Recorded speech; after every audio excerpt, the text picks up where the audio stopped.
¿no? Entonces, yo creo que es un número que se podría establecer, pero sí creo que deberíamos de analizar o volver a echar un vistazo a la reglamentación que está para poder ofertar los doctorados. Muchas gracias por su intervención. ¿Alguien más si me ayuda igual con el número? Espero que los participantes con... La magíster Claudia Balas de la UTE. Solo una aclaración. Yo considero que sí son súper importantes los doctorados para el desarrollo científico en los países, solo que como uno establece prioridades, a mí me parece que hay unas prioridades que son más elementales. El número complicado, yo no sé si tenemos alguna referencia, en la UNESCO deben haber países similares, de similar tamaño de Ecuador, y en qué número de doctorados están, porque a lo mejor 20 sin tener una referencia puede ser mucho o puede ser poco. Yo tendería a creer que es poco porque los tiempos son más acelerados. Eso es como, no sé, difícil establecer un número. Sí, al 2026, ¿verdad? Como sí, exacto. Para la importancia que se le está dando, creo que es como un número bajo. Ya, entonces, bueno, se considera que debería ser quizá un número mayor a 20. ¿Alguien más? Sí, yo quiero decir lo siguiente. Si bien es cierto que la importancia que le estamos dando es alta, me parece que opino igual que Claudia, 20 es un número que no tiene ninguna referencia. Entonces, la referencia de un número de doctorados tiene que estar articulada también hacia dónde quiere crecer el sistema de educación superior. Yo pudiera decir, por ejemplo, no, tengo prioridad alta, pero eso no quiere decir que la prioridad sea alta, que aumente, digamos, desmesuradamente el número de doctorados, porque habría que ver qué capacidad instalada en cuanto a profesores, en cuanto a equipamiento tenemos para ofrecer de acuerdo con el tipo de doctorado. Pudiera ser que 20 fuera un número referencial, pero no estoy segura como para decir que sea 20 o que sean 25. Ok, muchas gracias por su aporte. ¿Alguien más, si es que nos puede ayudar? Solo un tema, además los doctorados tienen que ir acompañados de una política de becas. Si uno quiere que las personas que hacen un doctorado se dediquen íntegramente al desarrollo de la investigación, significa que tienen que dejar, ¿verdad?, de trabajar y poder estudiar. Probablemente me van a decir que es una mirada muy convencional, pero creo que en algunas áreas como ingeniería, ¿verdad?, ciencia, se necesita tiempos completos, y quizás también en educación. Entonces, considerando el número de universidades que hay en el Ecuador, que varias ya tienen una importante trayectoria en el desarrollo de maestrías de investigación, a mí me parece que 20 es chiquitito, un número muy pequeño.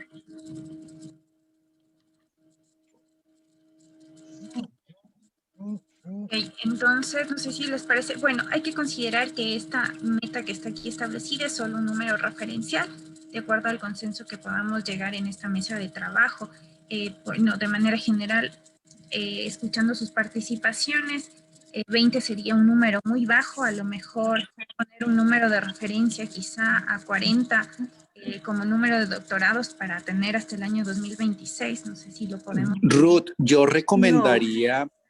muy en la línea de lo que Rebeca planteó y lo que también Claudia ha propuesto, más bien dejar como número referencial, identificar países latinoamericanos que tengan condiciones, si no similares, por lo menos cercanas, de tal manera que digamos que con base en los números de nuestros grupos de comparación deberíamos llegar a, y ahí sí colocar un numerito. Ahorita no alcanzaríamos a tenerlo, pero sí sería relativamente fácil identificar a través de los informes de la UNESCO cuál es el número de doctorados que se tienen en los diferentes países latinoamericanos y mirar porcentualmente cómo sería nuestra posición Y también, como lo planteaba, si mal no recuerdo, Rebeca, es el hecho de mirar nuestras capacidades operativas, porque pues puede que tengamos muchos deseos de llegar a 40, pero pues no tenemos los profesores, no tenemos Y el además, como dinero se planteaban, tampoco. becas. Son caros los doctorados. O sea, ponerse una meta de 40 es aumentar un presupuesto impresionante que no sabemos si va a tener el sistema. Correcto. Entonces, no sé si les parece, bueno, como vieron, estamos también tomando notas, dejarle como un número referencial el aumentar a 20, sin embargo, se debe considerar. Estoy pidiendo la palabra. Sí, claro. Buenos días. Por Sí, favor, su participación. disculpe la interrupción. Joaquín Hernández, rector de la Universidad Espíritu Santo. Yo estoy pidiendo la palabra y por eso, como no aparecía, pues tuve lamentablemente que hacerlo directamente. Mire, yo creo que aquí hay algunos elementos muy serios que hay que analizar. En primer lugar, ¿cuál es la política de doctorados del país? Tenemos un reglamento de doctorados que en este momento está siendo revisado, pero hay que analizar qué es lo que ese reglamento plantea, porque en la práctica la aprobación de doctorados en el país ha sido absolutamente mínima, basado en el concepto de que la calidad se construye a base de exigencias y requisitos, y no con una visión nueva, innovadora. El apoyo internacional es fundamental para una etapa de crecimiento de la oferta de doctorados. Eso prácticamente es difícil por la cantidad de requisitos, exigencias, limitaciones que se ponen. Entonces, mal podemos hablar de números si se continúa con esta visión de la calidad académica que, insisto, se reduce a creer que mientras más requisitos, más controles existan, más calidad académica se va a obtener. En segundo lugar, no podemos ser ciegos ante un hecho real. Hay doctorados que por la legislación del país se está pidiendo a profesores, docentes del área de educación y abogados, que ante la escasa oferta de calidad en el país, y ni de calidad ni no de calidad, se van a países vecinos a sacar doctorados que no responden a los criterios de calidad de forma masiva. Acordémonos que antes del COVID había grupos de docentes que por cumplir el requisito tenían que viajar a la frontera norte, concretamente a Piura, para sacar títulos de doctor en jurisprudencia. Entonces tampoco nos concentremos solo en doctorados de investigación pura, sino también en otras áreas que son requeridas por la legislación. Por lo tanto, yo lo que propondría es lo siguiente. Primero, tenemos nosotros un informe de los resultados de políticas de doctorados desde que se inició la LOES primera de 2010, es decir, cuántos se han aprobado, cuántos doctorados que en aquellas épocas en que había dinero se enviaron a estudiar fuera del país, cuántos han regresado, cuántos se han quedado, cuántos están en las universidades desarrollando las tareas para las que fueron designados. Y en segundo lugar, cuáles deben ser los criterios básicos para una política de desarrollo de doctorados en el país. Porque si ponemos un número, pero seguimos con la misma mentalidad de antes, no vamos a avanzar. Hay doctorados en este momento, y lo digo por experiencia propia, que tenemos año y medio en el CES que no se aprueba. Y entonces tenemos que saber, y sé de otras universidades que se encuentran en esa misma situación. No hay dinero para mandar al exterior. Entonces, lo que estamos cayendo lamentablemente es en una contradicción. Las leyes exigen a determinadas profesiones doctorados, pero no hay una oferta nacional y se están obteniendo doctorados de mala calidad en países que no es porque Perú no tenga excelentes universidades, pero lamentablemente las que se buscan son estas. Una persona que me antecedió en la palabra también hablaba del avance de la educación en línea. Yo creo que también ya hay que abrirse a esa posibilidad. Cuidado, ya hay ofertas en el país de doctorados en línea de universidades extranjeras que terminan después registrados fácilmente en Cenecit, ante la necesidad. Y entonces hay una, llamémosle así, competencia desleal con la universidad ecuatoriana. Entonces yo creo que son varios elementos que tienen que configurar para mí, antes de citar un número, una política de doctorado. ¿Qué doctorados queremos? ¿Cómo los queremos? Igual que en el 2010, con todas las mismas exigencias, requisitos, controles, etcétera. ¿O queremos una visión mucho más actualizada, contemporánea? Queremos diversificar, unos son los doctorados en el área, por ejemplo, de ingenierías, biologías, pero también hay otros doctorados que el país exige, como son en docencia, en derecho, etcétera. ¿Qué estamos atendiendo nosotros a eso?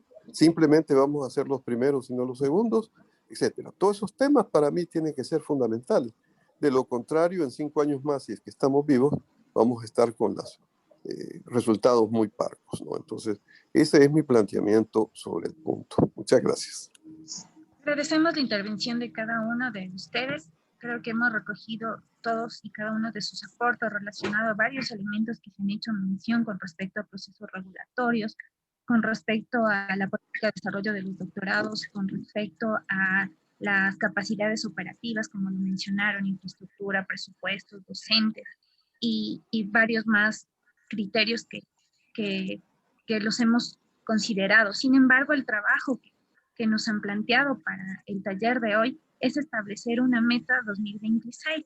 Yo entiendo cada una de sus visiones y cada uno de sus aportes que tienen, porque ustedes están, bueno, en este sector lo viven a diario, ¿no? Y conocen mucho más del sistema, conocen mucho más de los inconvenientes, problemas que se tienen incluso para poder tener un doctorado que se nos apruebe por parte de las instituciones de educación superior. Sin embargo, nuestro trabajo, como les menciono, es poder establecer un número referencial.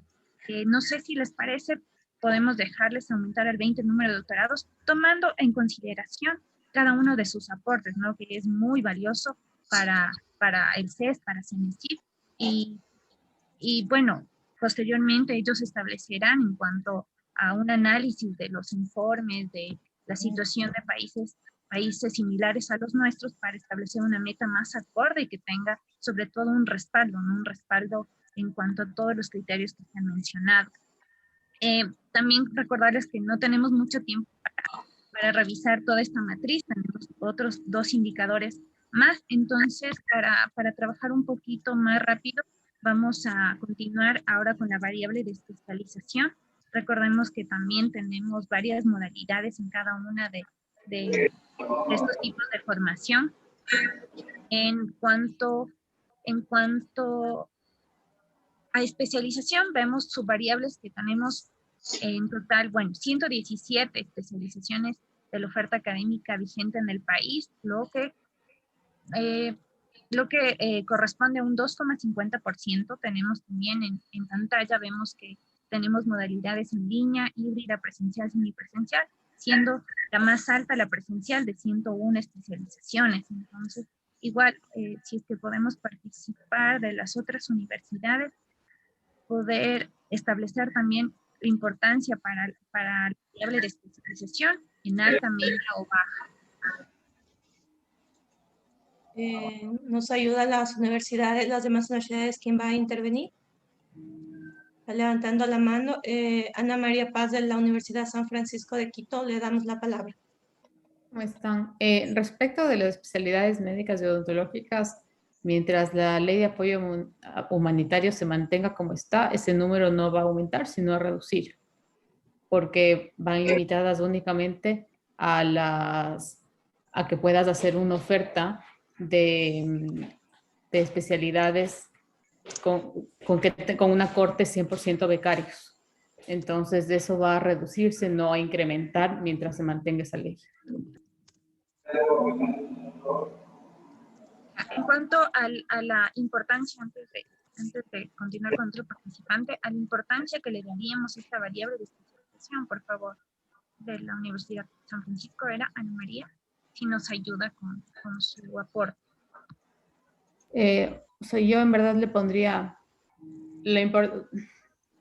es difícil, o sea, realmente el tema de aumentar la oferta, no creo que es un tema de aumentar por aumentar, es un aumentar en la medida de que se pueda mantener la calidad de los programas, de las especialidades. Yo le pondría media la importancia.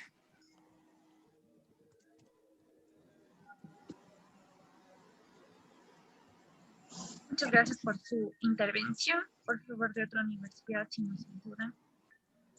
La universidad, doctor Gonzalo Mendieta de la UDLA, le damos la palabra. Sí, buenos días nuevamente. Sí, complementando lo que se acaba de decir por parte de la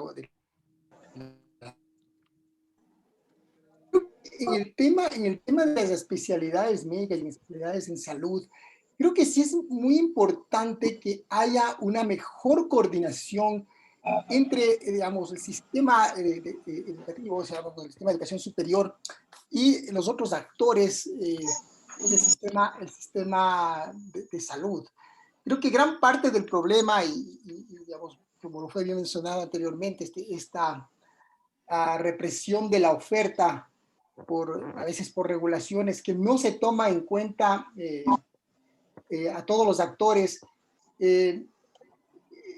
digamos, resulta que no se da porque no hay una buena comunicación o entendimiento de cómo funcionan todos los actores en el caso de salud. Y creo que el ejemplo del reglamento de la ley humanitaria es clave, porque, por ejemplo, ahí se crea una regulación pensando en cómo funciona incluso el sistema en la parte médica, que puede haber tenido hasta, si quieren, algo, yo estoy, digamos, no lo creo así, pero posiblemente en términos de la legislación se pensó en una forma, se pensó en medicina, por ejemplo, que afectó a especialidades como odontología o otras especialidades en salud, al poner simplemente en salud, que no tenían nada que ver con tal vez la intención que había atrás de esa regulación. Entonces creo que sí es importante que haya una mejor comunicación, si no lo que va a pasar es que el país que necesita mucha más oferta de posgrado en medicina, mucho más especialistas, porque hoy, digamos, cuando uno se gradúa de pregrado como médico, básicamente puede poner una inyección y recetar una aspirina. Nuestros jóvenes se van a quedar sin esa opción de seguir estudiando, nuestros graduados, y el país va a sufrir porque hay una deficiencia de especialistas médicos. Entonces es importante trabajar en esa coordinación de los diferentes actores, sobre todo en el área de salud, porque no solamente dependemos aquí del CES, del CASES y de la CENACIT, sino también dependemos del Ministerio de Salud Pública. Gracias. Le agradecemos al doctor Gonzalo Mendieta. Una siguiente intervención del doctor Radames Gorroto Cruz de la Universidad San Gregorio de Portoviejo.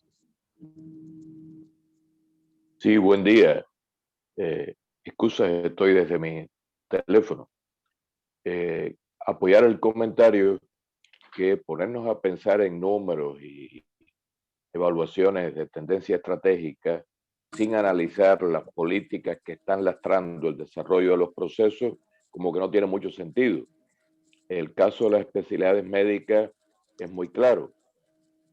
Hay normativas que están frenando el desarrollo de las especialidades y que están tratando de controlar una puesta en marcha de procesos que no tienen nada que ver con la pertinencia y la necesidad de esas especialidades, que está súper claro que es muy necesario. No hacía falta la pandemia para evidenciarlo, pero la pandemia lo ha evidenciado de forma excepcionalmente clara. Resumen, podemos poner aquí la prioridad máxima, pero lo que tenemos que pensar y que ojalá ahora en los próximos procesos organizativos se armonicen las acciones para darle garantía al desarrollo autónomo de las universidades y que su trabajo se genere en función de las necesidades del territorio y del país. Resumen, votaría por darle una votación máxima a este proceso, pero insisto que es un ejercicio un poco casi sin sentido, porque hay limitaciones externas que impiden que se ejecuten en el momento actual estos procesos. Insisto también en la necesidad de que a futuro las universidades puedan desarrollar con autonomía y responsabilidad estas acciones en función de la pertinencia, porque no es lo que está sucediendo ahora. Nosotros, por ejemplo, tenemos 3 especialidades de odontología. En Manabí no hay ninguna especialidad de odontología aprobada. La tenemos aprobada hace más de un año y no la hemos podido ejecutar por este tipo de restricciones. Excusas por la intervención, estoy desde el teléfono. Muchas gracias. Le agradecemos al doctor Borroto de la Universidad San Gregorio de Puerto Viejo. No sé si continuamos, Ruth. Sí, gracias por sus intervenciones nuevamente. Bueno, a los participantes que no han podido intervenir, igual tenemos el chat, si pueden también dar sus opiniones y criterios con respecto a cada una de las variables que vamos analizando, les agradeceríamos también mucho. Nuevamente, Meta 2026 está aquí como un número referencial nada más, que está a aumentar a 150 el número de especializaciones. Vamos a continuar con las siguientes variables que tenemos. La maestría académica con trayectoria de investigación y también la maestría académica con trayectoria profesional. Podemos ver entre estas dos que la que mayor representación tiene de la oferta vigente total es la con trayectoria profesional, con el 23,39%, mientras la de investigación tiene el 3,10%. Con este antecedente, igual podemos tener la participación de las universidades para consensuar y llegar a establecer la importancia de estas maestrías. ¿Será alta, media o baja? Por favor, sus aportes. Solicitamos que las personas que vayan a intervenir levanten la mano para darles la palabra. La doctora María López de la Flaxo. Sí, buenos días. En relación con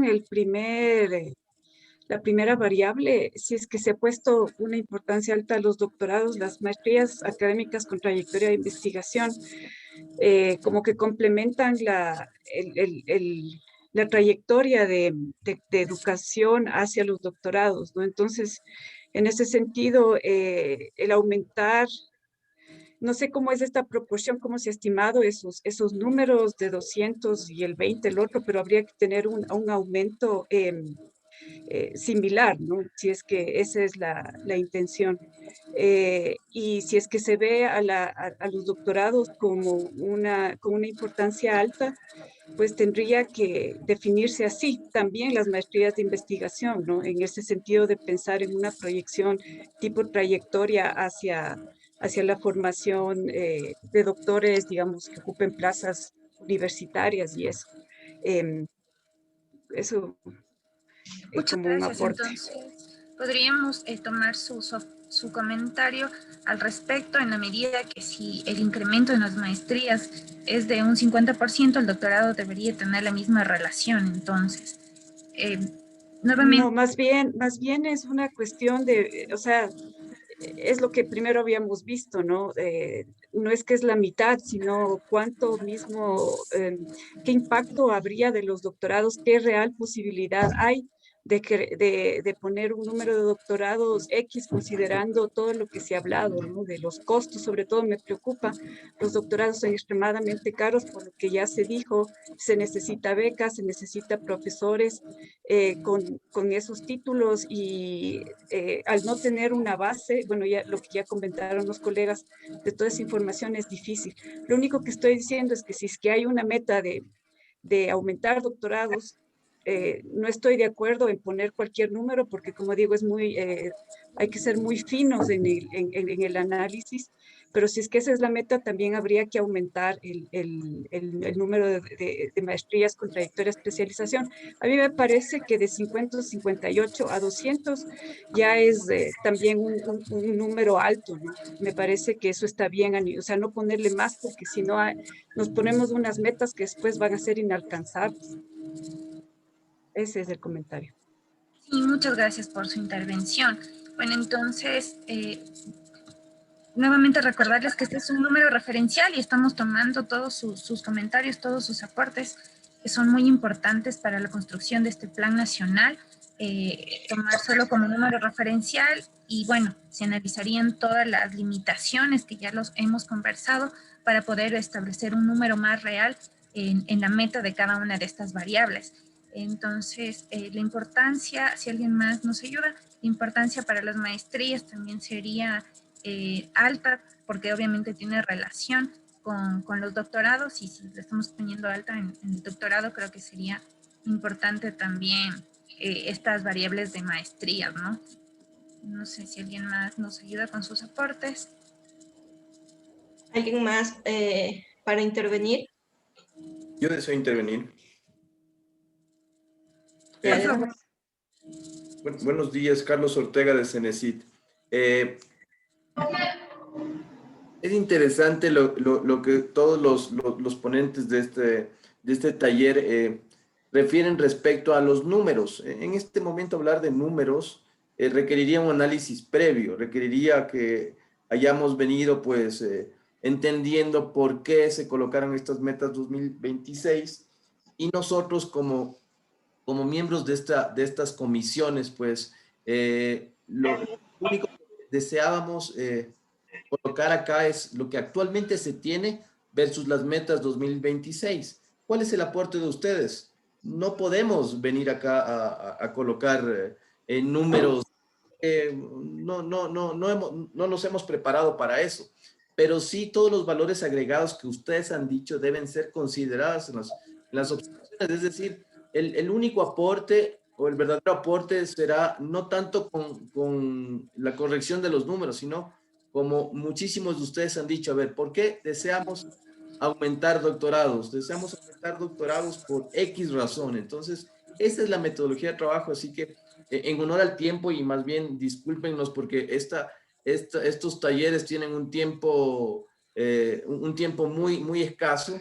Coloquemos rápidamente cuáles son los valores agregados que deseamos para cada una de las variables que tenemos en la izquierda de la tabla. Gracias.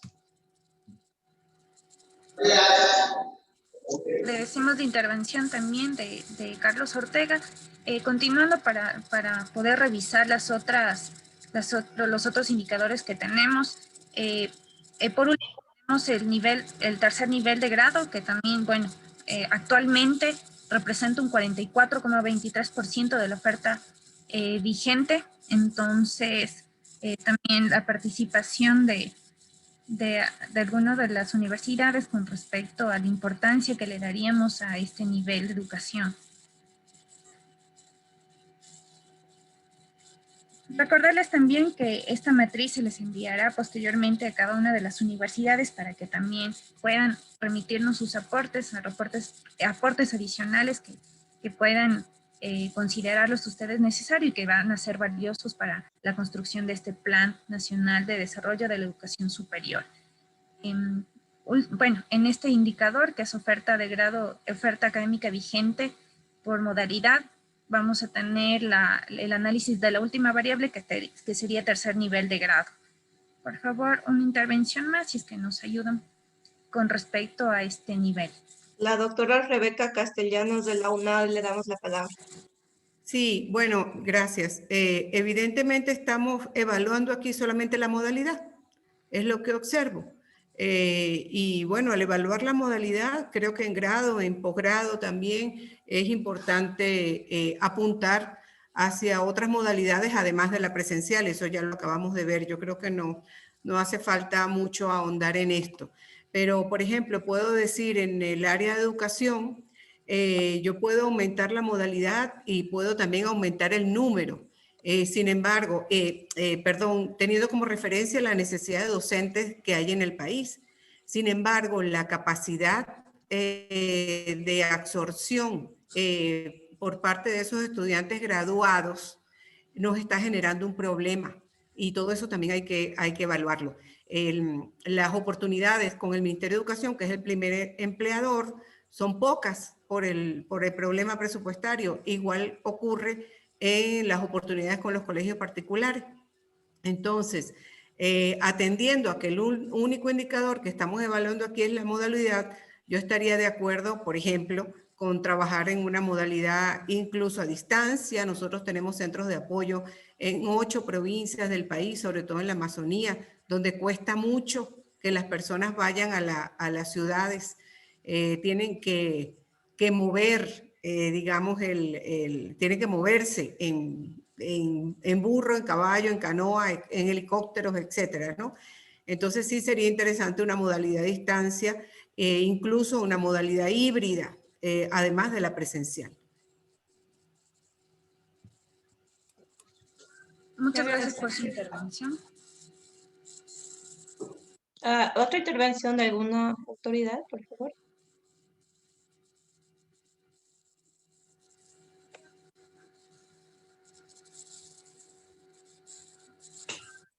Agradecemos sus aportes. Si es que tenemos una intervención más analizando la variable de tercer nivel de grado, por favor. Estimada Ruth, buenos días. Les saluda Ángel Ramírez de la Universidad Mauta Iguazí. Yo quisiera hacer 2 intervenciones. Uno sobre los posgrados, que para mí sí es necesario aumentar los posgrados, tanto de doctorado, de especialistas y de maestrías. Y que ahí yo plantearía 3 cosas que necesitaríamos que hacer como institutos de educación, digamos, como sistema de educación superior. Lo primero, algo que ya dijo una autoridad de una universidad, que es el tema de una política de formación de posgrados a nivel de doctorado, especialistas y maestrías. La segunda es el tema de identificar qué maestrías, qué doctorados requiere el país. Y tercero, que eso esté relativamente, digamos, acorde con la normativa. Porque las normas, por un lado, uno ya está, digamos, desde varias generaciones, con el SUB, con 9, etcétera, han ido variando y eso no ha permitido tampoco una estabilidad de los posgrados. Con relación a pregrado, considero que es importante el tema de modalidades, como lo ha dicho la autoridad que me antecedió, y por otro lado también relacionar el tema de las modalidades que permiten el mayor acceso, esto relacionarlo con el mundo del trabajo, con el mundo laboral y el tema del acceso en los territorios. ¿Qué quiero decir con esto? Que también tenemos que relacionarnos con los territorios, con sus planes de desarrollo que tienen en los territorios, de tal manera que las carreras o el acceso masivo que podríamos hacer a través de las diferentes modalidades permite el desarrollo de los territorios. No solo desde los profesionales que pueden ingresar al mundo laboral dentro de lo que sería la estructura del Estado, siendo funcionarios de Estado, sino también desde esta visión de los emprendedores, de los empresarios, de los microempresarios. Ese sería mi aporte, así como criterios generales que podríamos tener aquí. Y más allá de metas, como alguien decía, yo creo que el delegado de CENESID, es importante que podamos tener estos criterios y a la luz del diagnóstico plantear ciertos indicadores de crecimiento en las metas que nos hemos propuesto. Un saludo a todos, muchas gracias. Muchas gracias por su intervención. Damos la palabra a Diego Aguirre, por favor.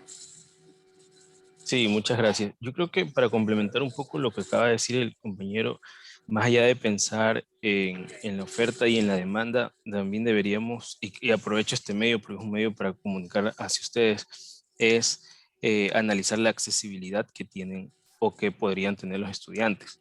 Entonces, yo creo que nosotros podemos aumentar toda la oferta académica que queramos en función de las metas que planifiquemos, pero si en sectores donde no hay accesibilidad a los diferentes medios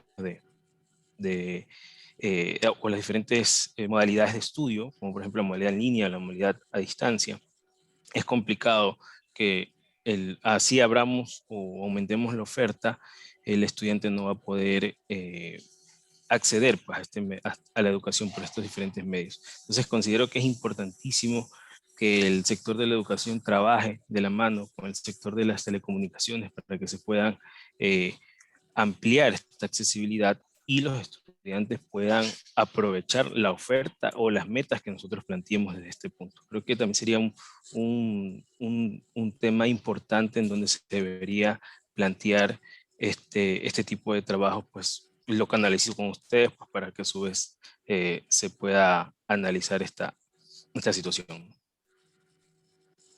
Agradecemos su participación y para continuar con la matriz que tenemos, vamos a seguir con el siguiente indicador que hace referencia a la oferta académica.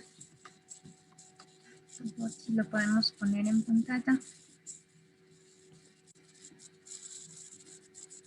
El siguiente indicador, por favor, Jenny. El siguiente indicador que hace referencia a la oferta académica por nivel de formación y campo amplio, que también se lo consideró dentro del diagnóstico que fue presentado.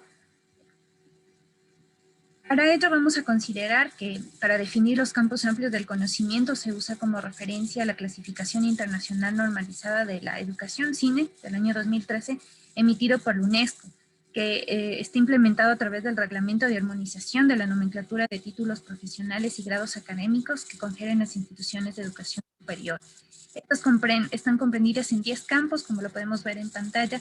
Entre ellas tenemos administración, ciencias sociales, periodismo, información y derechos, salud y bienestar, ingeniería, industria y construcción, educación, servicios, ciencias naturales, matemáticas y estadística, tecnologías de la información, artes, humanidades y por último agricultura, silvicultura, pesca y veterinaria. Como podemos también ver en pantalla, gran parte, el 20%, el 20,48% de nuestra oferta académica está concentrada en el campo de administración, seguido, como lo podemos ver en pantalla, por los otros campos. En honor al tiempo, podríamos también tener sus intervenciones de manera muy general con respecto a esta variable, cuáles consideran quizá más importante, considerando todas las limitaciones que ya se habló anteriormente en el indicador, que hacíamos referencia, al tema más de modalidad. Ahora vamos a hacer referencia al campo amplio, a las necesidades que se tiene en el país, a nivel local, regional e internacional incluso. Si pueden, por favor, ayudarme con sus intervenciones.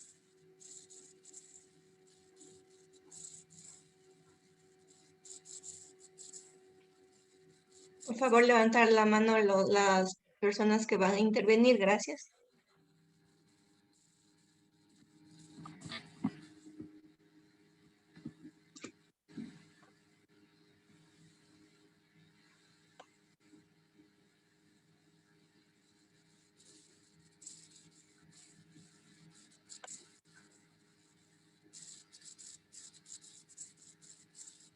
Las universidades que no han intervenido para que nos ayuden con sus aportes.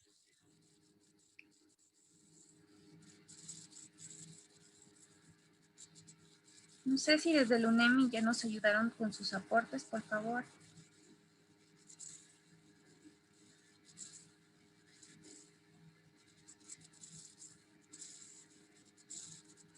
También la UniArtes. Buenos días, yo le había pedido la intervención hace un momento, por 3 ocasiones. Miren, el tema de lo que se está analizando y el número más que el número de carreras es importante, yo le he puesto ahí en el chat, también ver el tema desde la demanda. Nosotros estamos universidades viendo lo que vamos a ofertar, pero no hemos considerado en esa parte cómo está la oferta, al menos en posgrado, que no es una modalidad que se paga de manera gratuita. Ahora con la pandemia, yo creo que ponernos unas metas muy altas respecto del número va a hacer que no tengamos demanda para eso. Nosotros en la Universidad de las Artes hemos tenido que diferir 2 posgrados, 2 programas de maestría por el tema de la demanda. porque si bien ahorita la situación económica del país en los próximos 4 años, que es lo que se está analizando, va a estar un poco contraída y las personas tienen que pagar su modalidad. En este caso, va a haber apoyo del Estado, no sabemos respecto de becas para saber si vamos a invertir en eso, porque eso le cuesta a la universidad hacerlo. Y en la parte de modalidades mismo, creo que sí es importante que vayamos, como me antecedieron en la palabra, en modalidades híbridas o modalidades más a distancia. Para nosotros fue un hito, para la misma Universidad de las Artes, enseñar danza, enseñar música en línea y lo hemos logrado. Y creemos que en las nuevas actualizaciones de expedientes de carrera, tenemos nosotros un tronco común de materias que se pueden dar en línea y que la presencialidad de los estudiantes en la universidad sea para las carreras específicas. Pero en ese sentido, el hacer 40 programas más de un posgrado, eso también tiene que ser más dinámico desde el CES, porque el CES se demora demasiado en aprobar una carrera, en cambiar de híbrida o de presencial a híbrida. Y nosotros ahí también necesitamos agilidad del sistema para ayudar a cubrir, a completar esa meta que se está planteando.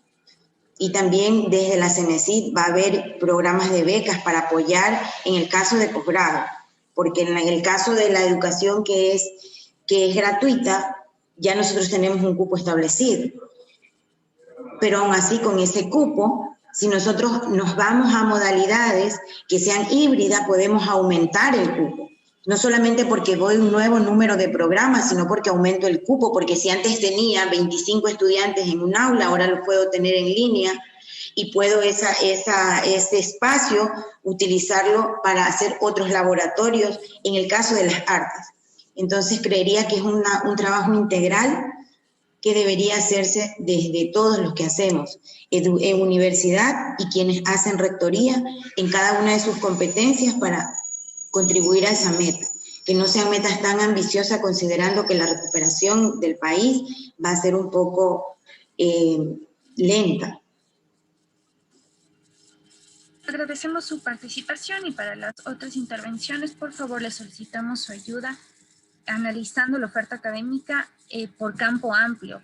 No sé si ustedes consideran que un incremento en administración, que es el campo que más participación tiene, podemos también hacer referencia a los campos como ciencias naturales, matemáticas, estadística, tecnologías de la información, artes, humanidades y también agricultura, que tienen menores, los porcentajes de participación con respecto a la oferta académica total son menores al 4,20%. No sé también si nos pueden ayudar con sus aportes en relación al campo amplio en oferta académica. ¿Cuáles se deberían dar? Sí, tenemos le damos el paso al doctor Diego Cardona de la UID. Muchas gracias. Sí, efectivamente, pensando en el campo amplio, los números que estamos viendo en pantalla pues responden a la realidad, que no es ni buena ni mala. Y pues obviamente sacar programas en el ámbito de la administración, las ciencias sociales, pues son, comillas, relativamente baratos para sacarlos, para diseñarlos y sacarlos. Necesitamos básicamente tablero y tiza, así que no hay mayor inversión. Sin embargo, las tendencias internacionales claramente definen que las áreas de tecnología, de STEM básicamente, y los temas de salud son fundamentales y observamos en los números que vemos en pantalla que están relativamente bajos con respecto a las otras dos. Yo creería, y me baso para poderlo expresar en los números que se tienen de tendencia internacional, que deberíamos dar una prioridad mayor al crecimiento en las áreas de STEM, básicamente ingeniería y también los temas de salud, sin demeritar obviamente las otras áreas.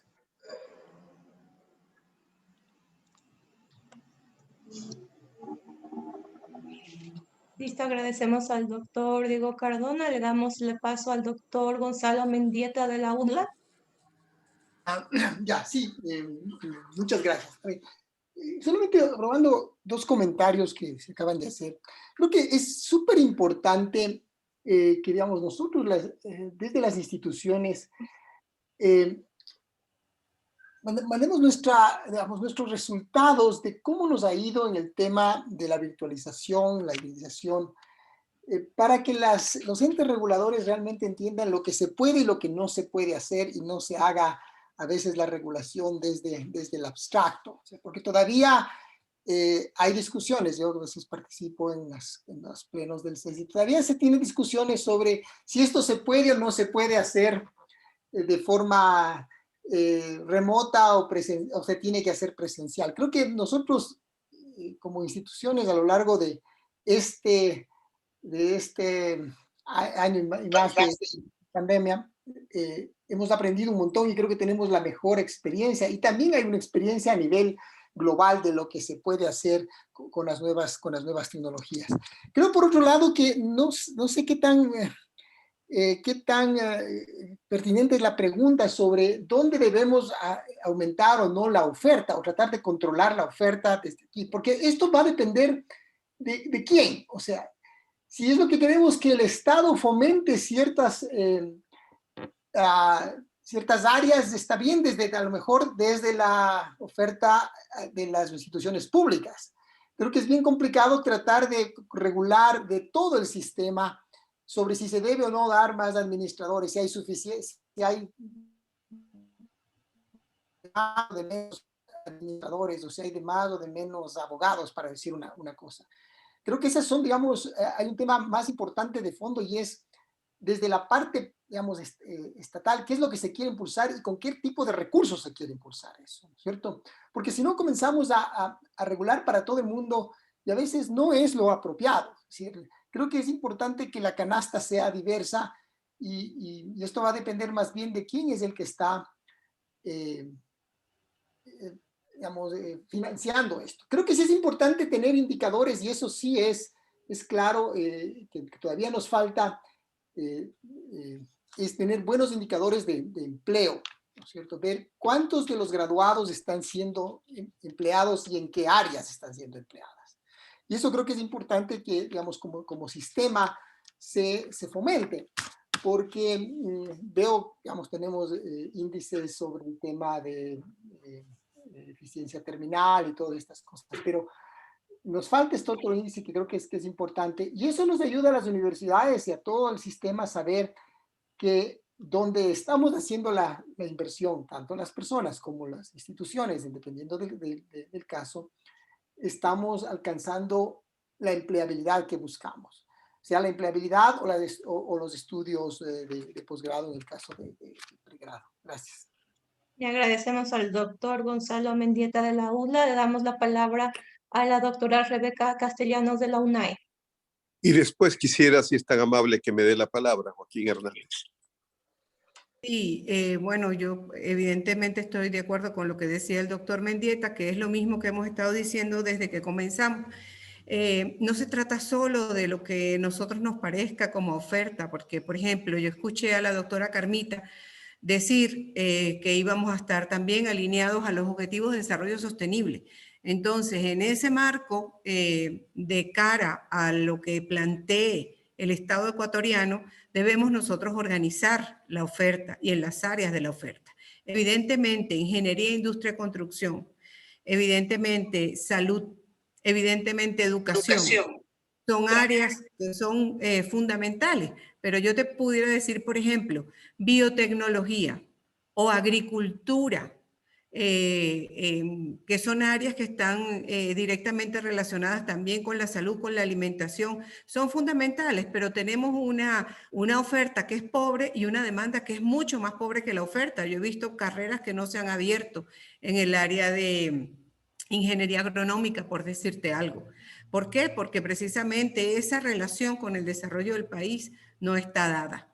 Entonces, yo puedo decir, sí, las carreras de educación son importantes. Aquí hay, de acuerdo con la Constitución, incluso un Estado plurinacional multilingüe. Yo puedo ofertar el aumento de cupos en educación intercultural bilingüe, pero la demanda es poca. ¿Por qué? Porque la oferta de trabajo es poca. Entonces, yo sí creo, evidentemente, que en materia de posgrados, al menos en educación, es importante aumentar el número de posgrados en educación, pero no solamente maestrías profesionalizantes, sino maestrías de investigación con la trayectoria hacia los doctorados. Creo que es absolutamente necesario el desarrollo de la agricultura porque ese es un fuerte de nuestro país, pero que tiene que estar acompañada con una política. Entonces, seguramente estos son datos que tomará el próximo gobierno, los considerará, pero tienen que ser articulados necesariamente con las políticas, porque si no se queda en un ejercicio vacío, en un ejercicio que se está haciendo solo desde una esfera, que es la esfera de educación, cuando la esfera de educación está directamente relacionada con la salud. Los resultados del INEVAL, por ejemplo, no son buenos. Los niños tienen problemas de comprensión lectora, de pensamiento lógico, matemático, pero eso no solamente por la calidad de la educación, sino también por la calidad de la alimentación y de la salud que tienen los niños en la sierra, en la Amazonía. Entonces, no se trata solo de ofertar en áreas específicas, sino de analizar bien que esa oferta vaya ligada también a un desarrollo prospectivo del país, donde estas personas que se están formando puedan realmente ejercer. Y agradecemos a la doctora Rebeca Castellanos de la UNAI. Por favor, la persona que me pidió la palabra no le escuché para que pueda intervenir.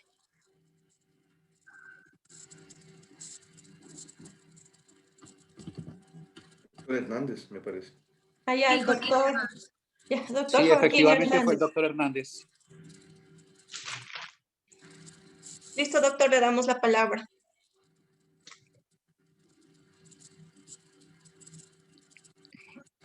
Voy a... Tiene el micrófono apagado. Ya, listo, doctor.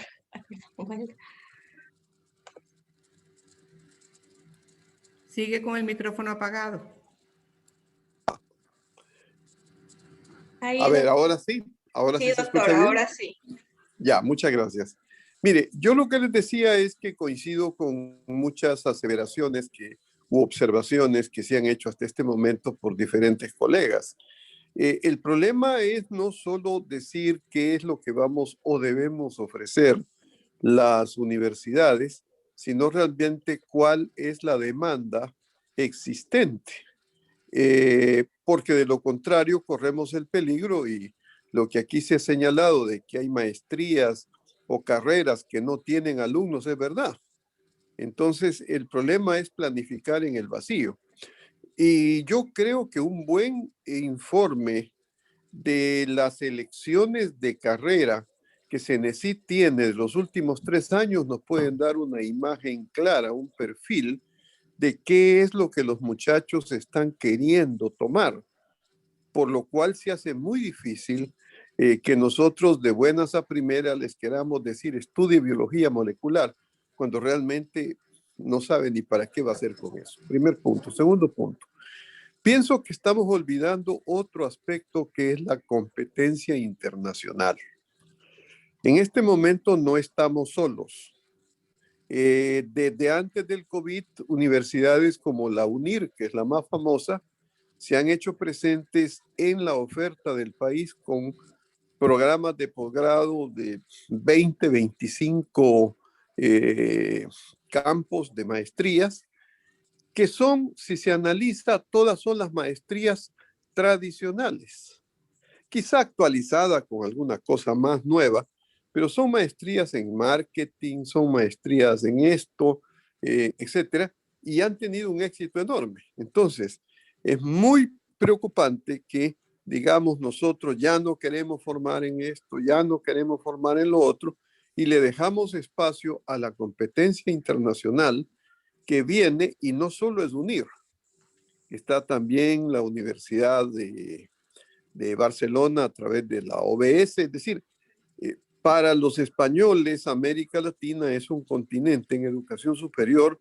que tiene enormes potencialidades y UNIR es el primero que lo ha sabido aprovechar con enorme, hay que reconocerlo, con enorme eficiencia. Pero UNIR está ofreciendo las maestrías que nosotros ofrecemos y que a veces decimos que no debieran ya ofrecerse en el país porque no están a la vanguardia. Bueno, eso es lo que la gente está cogiendo. Entonces, ese es un problema real que tenemos nosotros planteado. Tercero, es muy importante, hay un diálogo que nunca se ha hecho, siempre se dice, pero nunca se hace. ¿Qué es lo que los sectores productivos están requiriendo? Porque el Estado es un empleador, pero no es el empleador privilegiado. ¿Qué es lo que los sistemas productivos están requiriendo? Y en eso yo creo que tenemos grandes sorpresas porque nunca hemos tenido un encuentro con los sectores productivos para saber exactamente qué es lo que ellos esperan de la universidad, de los graduados de las universidades. En este momento en que podemos aspirar a que va a haber una etapa de relativo crecimiento económico, o por lo menos de estabilidad, que es lo que los ecuatorianos queremos, evidentemente se van a abrir puestos de trabajo, pero es muy importante saber qué es lo que quieren estas personas. Aparte del sector innovador, evidentemente, que es otro sector que descansa mucho en la decisión de los estudiantes. Entonces, resumiendo mi posición, primero, tenemos que conocer realmente qué es lo que el país quiere, qué es lo que el país demanda, no lo que nosotros pensamos que debería ser. En segundo lugar, y esto lo podemos detectar concretamente, CENESID tiene las cifras del problema famoso de que un estudiante dice yo quiero estudiar tal cosa, pero me terminan dando otra. Bueno, ¿cuáles fueron las primeras opciones? ¿Qué es lo que los estudiantes más quieren en este momento? Por otro lado, algo que me parece ha faltado en el Consejo de Educación Superior, una discusión prospectiva del futuro de la educación superior. En 5 años, carreras como derecho en su formulación habitual van a desaparecer, están desapareciendo por toda la inteligencia artificial y toda la innovación tecnológica que se está viviendo. Pero no estamos pensando en eso, creemos que van a ser los mismos abogados de hace 40 años que van a seguir formándose. Entonces, tenemos que ver qué es lo que está pasando en el mundo. Más aún, la alianza de lo tecnológico con lo presencial, lo virtual con lo presencial, va a seguir. Y eso es importantísimo considerarlo dentro de las ofertas de carrera. También algo que se dijo, no se puede imponer a las universidades, a todas, un determinado grupo de campos. Muy bien señalaba el doctor Mendieta. Las universidades públicas, pues, tienen que tener, pero las particulares tenemos que tener también una opción de ver más allá del Plan Nacional de Desarrollo, qué es lo que realmente se está requiriendo. E insisto de nuevo, vean ustedes el caso de la UNIR.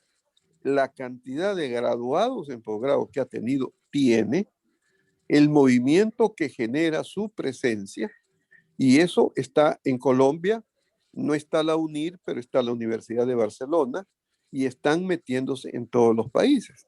Nosotros no podemos ser en ese sentido ajenos a que no queremos cambiar una oferta ultramoderna sin saber si el sistema productivo la va a acoger, mientras las carreras y programas tradicionales están siendo acotados por universidades extranjeras. De nuevo, es imposible regular con ese detalle. Mi tesis es que la universidad ha llegado a un momento de mayoría de edad donde no podemos prolongar controles sobre controles. Le oía a una distinguida directiva de la Universidad de las Artes la demora en que le permitan pasar de híbrido de presencial a híbrido, etcétera. Bueno, eso es fruto de esta mentalidad. A mayor calidad, más problemas, más requisitos, más trabas, más procesos, más controles. Yo pienso que esa visión debe ser eliminada si es que queremos tener realmente un sistema de educación superior que responda a las necesidades actuales y sobre todo a jóvenes de 18, 19 años que ya están en otra estructura de pensamiento y no están dispuestos a estar en ese sistema controlador, exhaustivo, que lo único que hace es impedir precisamente la libertad, que es el que ellos quieren. Joaquín, disculpe que le interrumpa, agradecemos su intervención, nos toca regresar ya a la sala general. Agradecemos el aporte, son muy valiosos cada una de sus intervenciones para la construcción de este plan de desarrollo de la educación superior.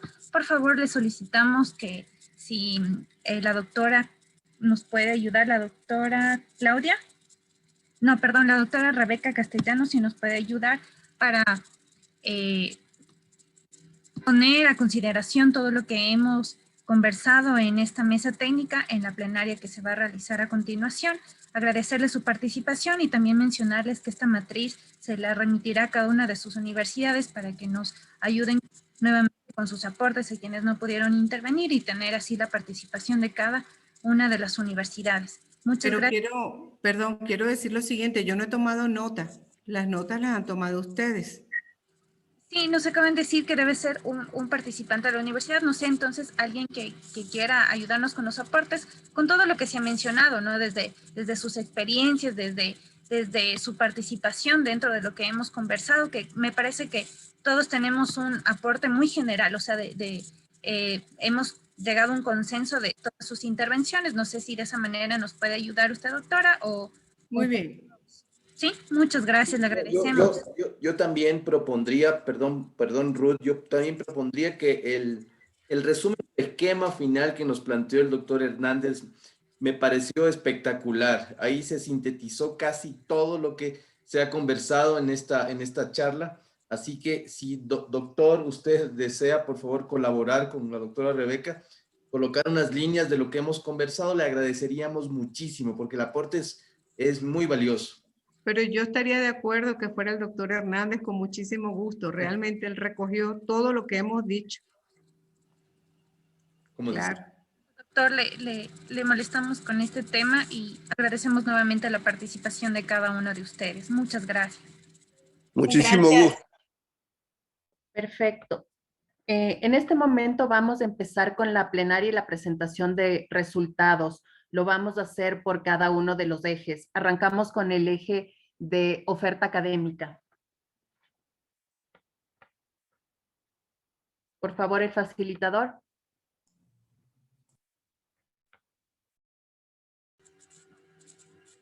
Muy buenos días con todos. Vamos a tener la intervención del doctor Joaquín Hernández, por favor, con referencia a todo lo que establecimos y se conversó dentro de la mesa técnica de oferta académica.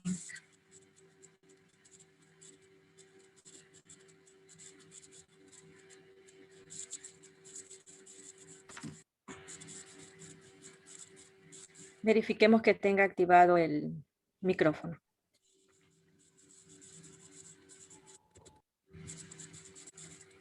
Buenos días, ¿me escuchan? Muy bien, doctor Hernández. Se le escucha muy bien. Sí, sí, se escucha. Muchas gracias. Doctora Carmita y demás colegas de la mesa, pues recibía en último momento el honor de que sintetice las exposiciones que hasta este momento se han hecho en la sala de oferta académica. Entonces, obviamente, pues, por razones obvias, si hubiera sido desde el principio el encargo, hubiera tenido la precaución de tener un papel y lápiz e ir anotando todos los diferentes matices o aspectos de las observaciones.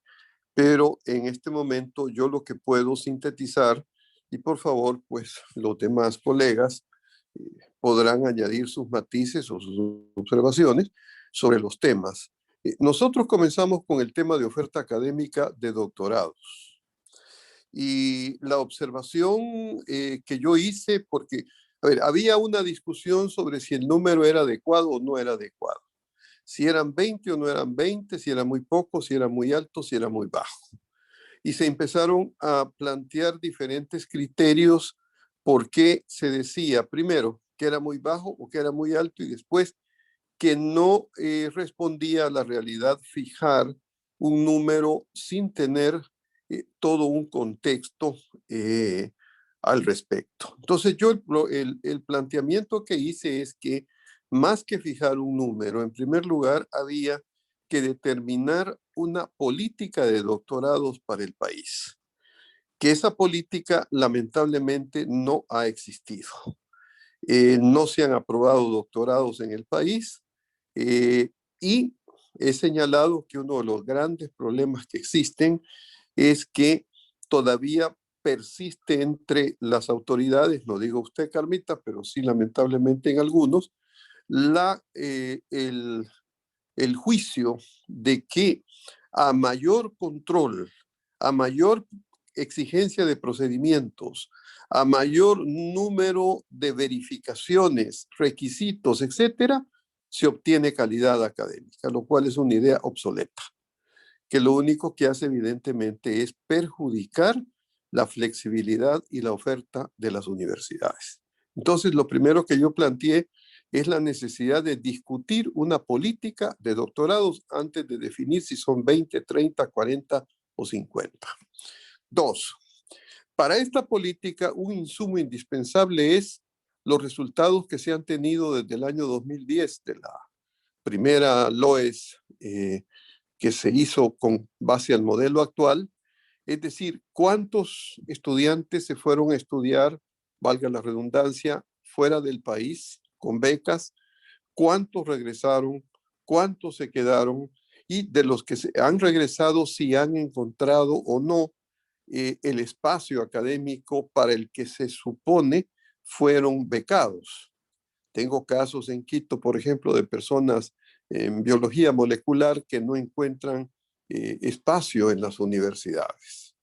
Entonces, pero eso puede ser un dato aislado y a lo mejor el 85% sí está muy bien. Entonces no hay que tomar casos aislados como norma. Por eso es indispensable hacer este tipo de datos. Segundo, esta política debe contemplar la situación actual. La situación actual es que no solo se necesitan doctorados de investigación propiamente dicha en ingeniería, biología molecular, que son fundamentales, nadie lo discute, pero también se están necesitando doctorados en otras áreas, por ejemplo, en derecho y en todo lo que tiene que ver con la docencia. ¿Por qué? Porque los reglamentos de los diferentes, en el caso del derecho, en el caso de los maestros, les exigen para sus escalafones este grado académico. No voy a entrar a discutir si es correcto o no es correcto, si es pertinente o no es pertinente, pero el hecho es ese. Y entonces, cientos de personas se ven ante la encrucijada de no pueden ir fuera del país porque no hay fondos. Necesitan tener el título. No hay oferta en el país, por tanto, acuden a países vecinos donde no siempre la calidad académica es la adecuada.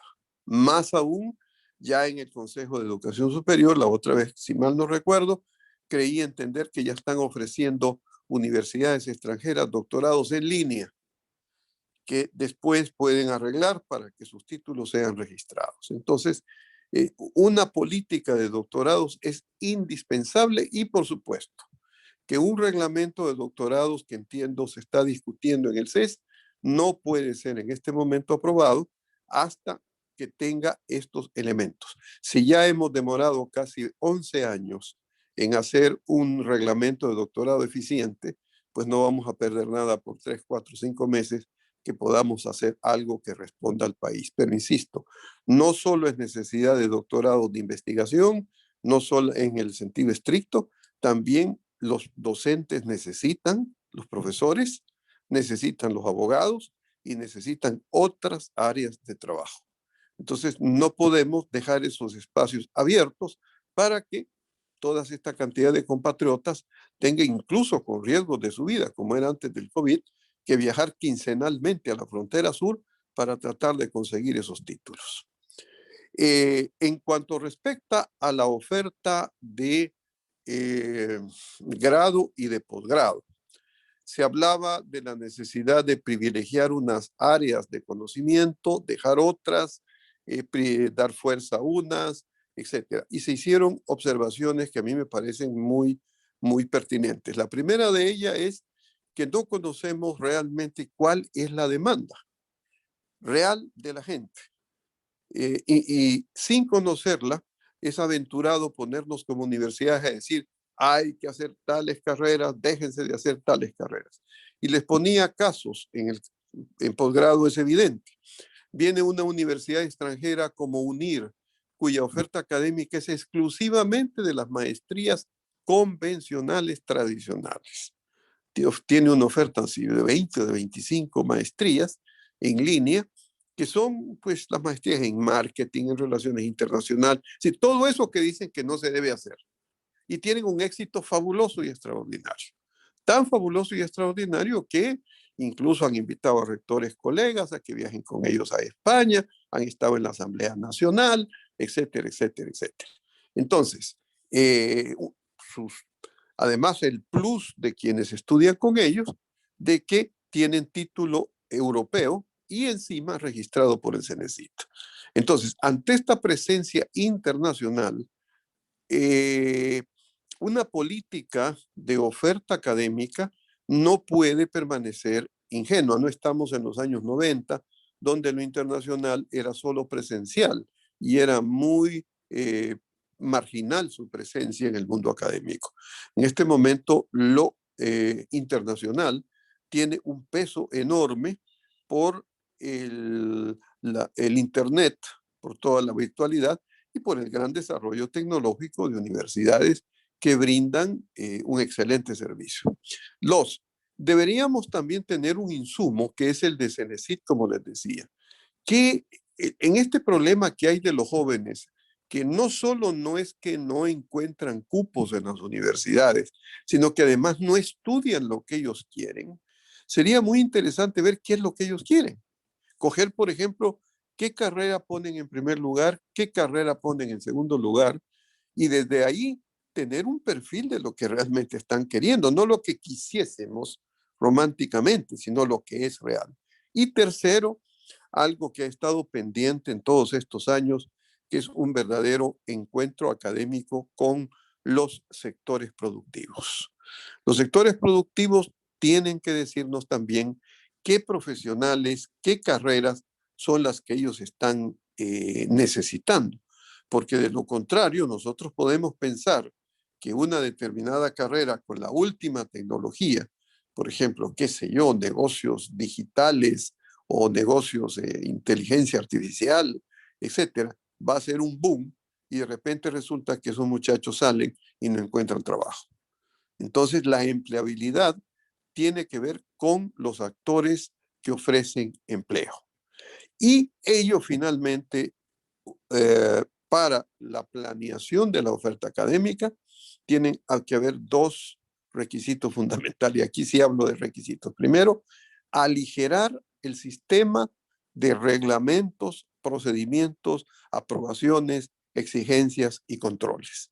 Nos pasamos tan preocupados de responder a controles, de exigencias, toda la generosa bifurcación que hay de todo tipo de acuerdos, etcétera, que realmente no atendemos a la gente. No sabemos qué pasa en el país. Entonces, un sistema de educación superior tiene que aligerarse drásticamente. No puede funcionar con la pesadez que actualmente tiene, porque, insisto, se considera de que mientras más control, mientras más vigile, mientras más exigencias tenga, la calidad va a ser mejor. Y además, que no permite la diversidad.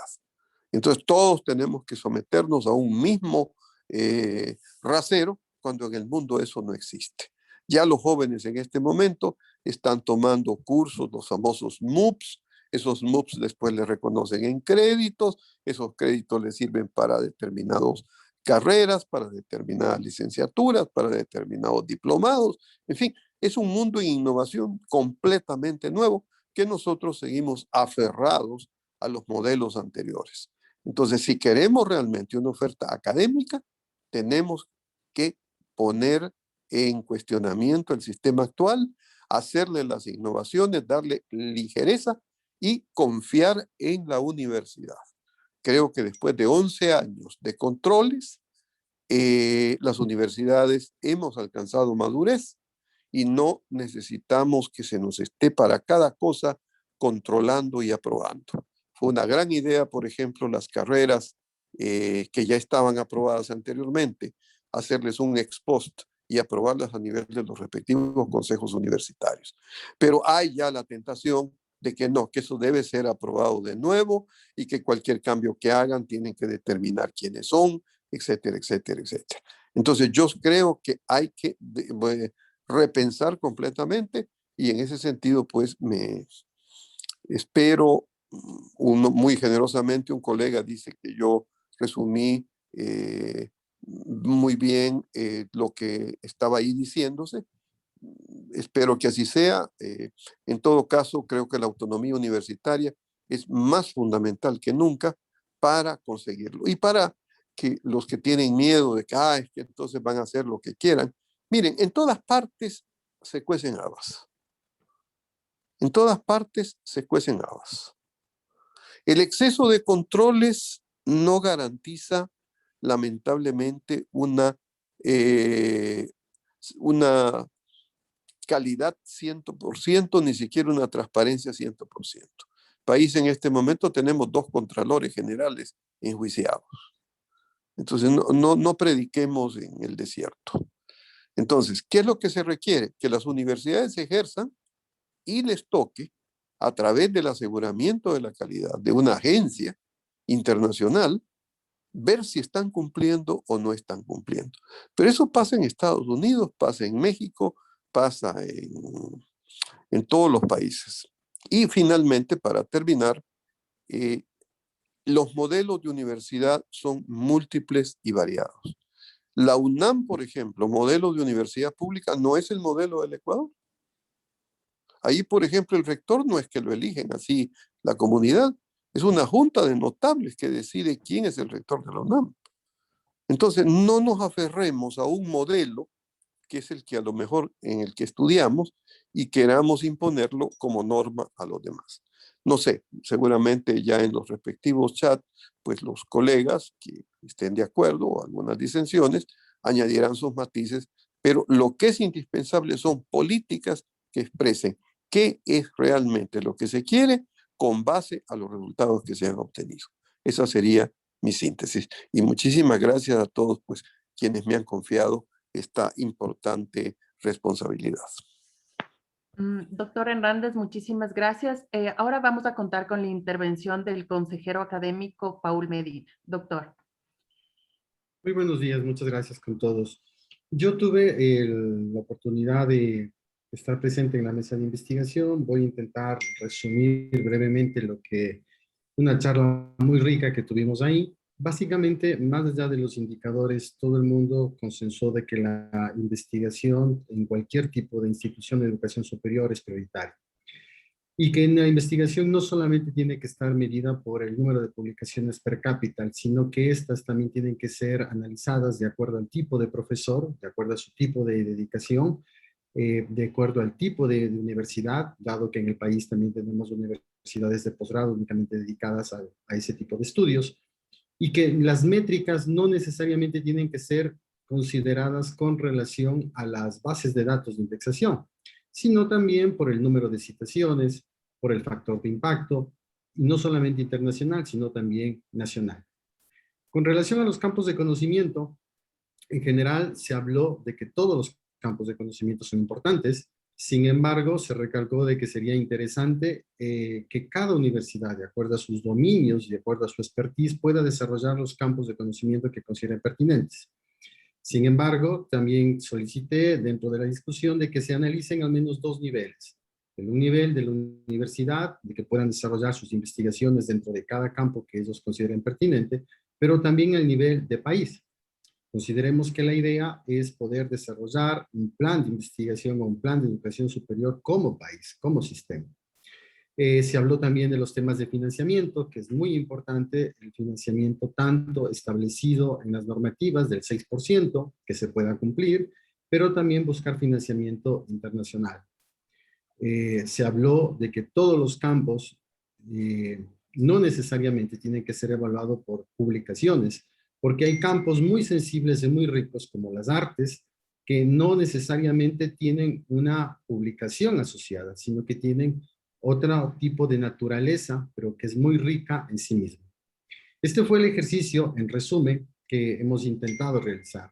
Si bien la idea de poder desarrollar la investigación en todos los niveles y también la oferta educativa, que se mencionó que está vinculada, porque al mismo tiempo que se pide aumentar la oferta académica, aumentar el número de horas de los docentes, esto también de alguna manera se va a ver mermado en las publicaciones porque los docentes también tienen que cambiar su tiempo de dedicación o reorientar sus actividades. Es importante considerar que el sistema de investigación en los últimos años ha transformado y de que se puede ver en las estadísticas que el salto que han habido a nivel de publicaciones. Ahora no solamente es una cuestión de calidad, sino también de cantidad, sino de calidad. Consideremos de que en muchos de los rankings, o en